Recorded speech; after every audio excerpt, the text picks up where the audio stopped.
श्री विंदे कुमार जी और डीन प्रेम कुमार जी के मिली भगत से बड़े पैमाने पर फर्जीवाड़ा हुई।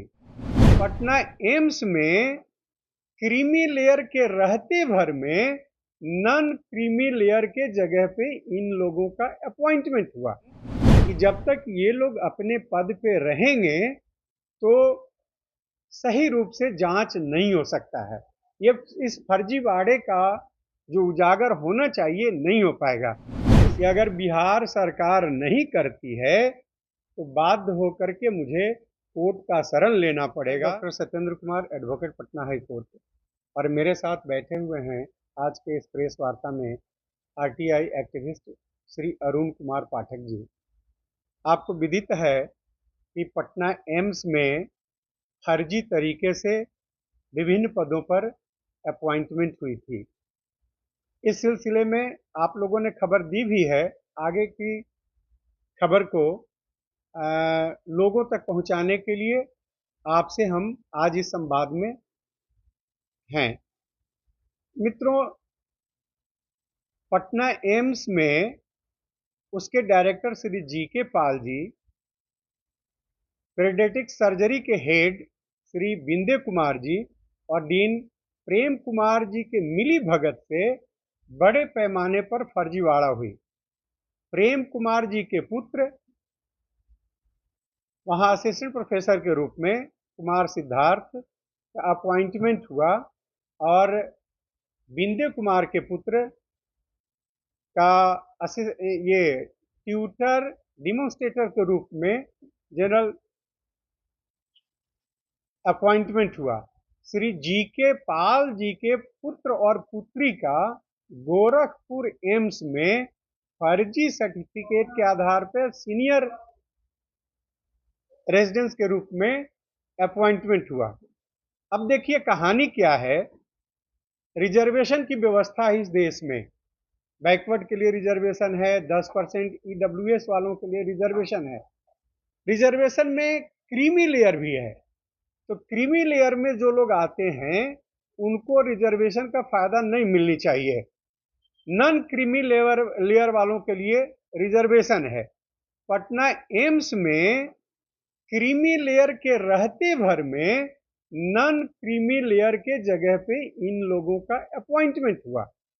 एक का तो ईडब्ल्यूएस के जगह पे जो सामान्य वर्ग के ये जो आर्थिक रूप से कमजोर लोग होते हैं उनका होता है, उनके जगह पर हुआ।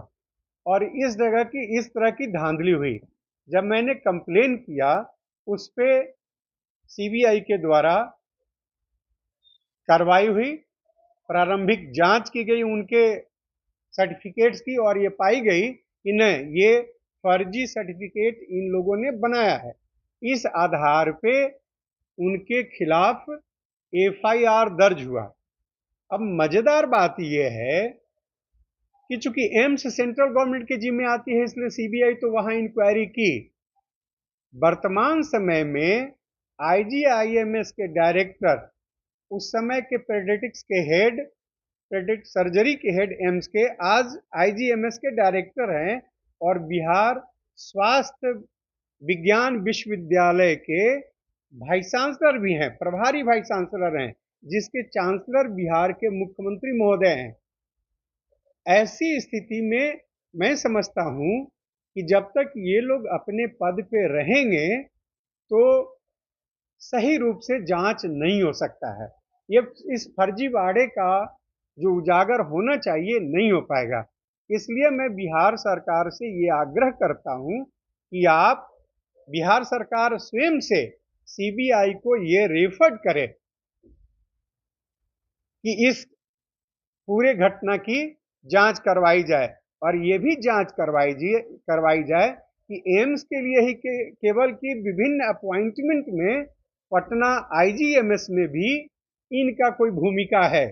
क्योंकि जैसा पता चल रहा है कि विभिन्न फैकल्टी के अपॉइंटमेंट में भी इस तरह के फर्जीवाड़े पटना आईजीएमएस में किए जा रहे हैं। तो सवाल उठता है, ऐसे मुख्यमंत्री जिनका अभी तक चेहरा बेदाग है और उनके सारे कार्यों को देखेंगे ऐसे फर्जरी में शामिल विंदे कुमार जी, तो उनकी भी बदनामी होगी।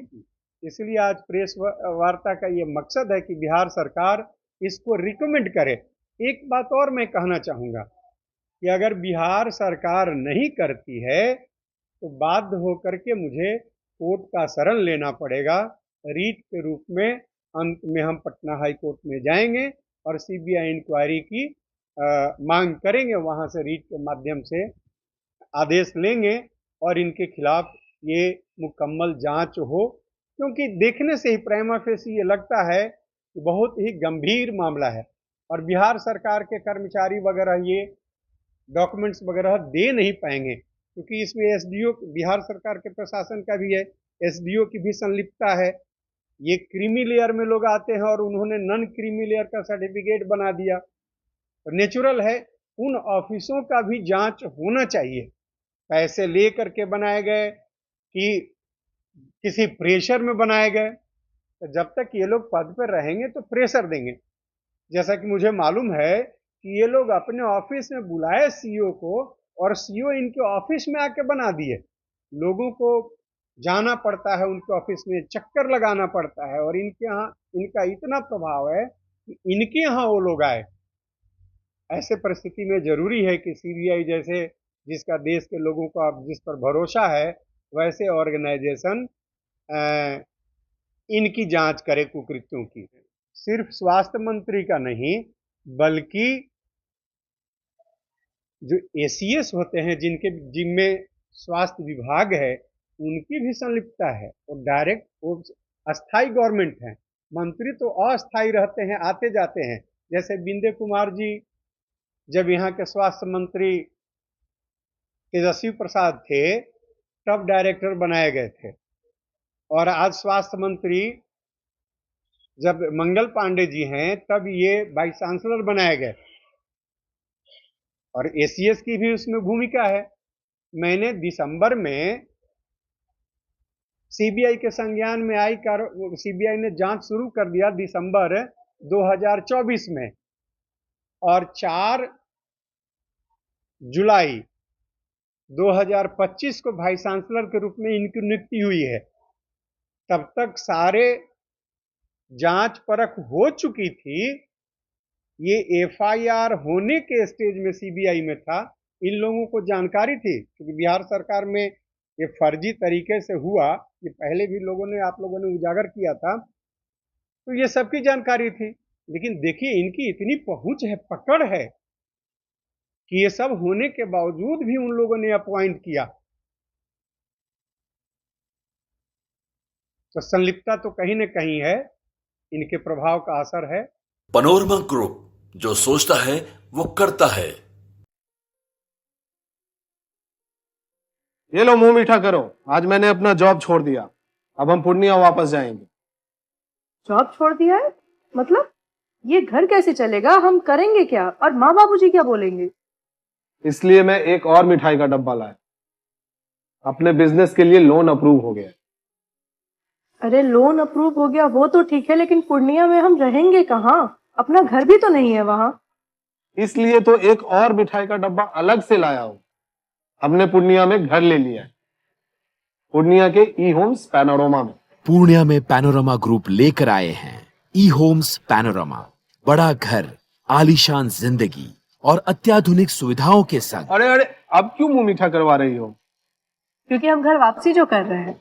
घर वापसी की खुशी पूर्णिया में ई होम्स पैनोरमा के संग। ई homes panorama, luxurious lifestyle redefined.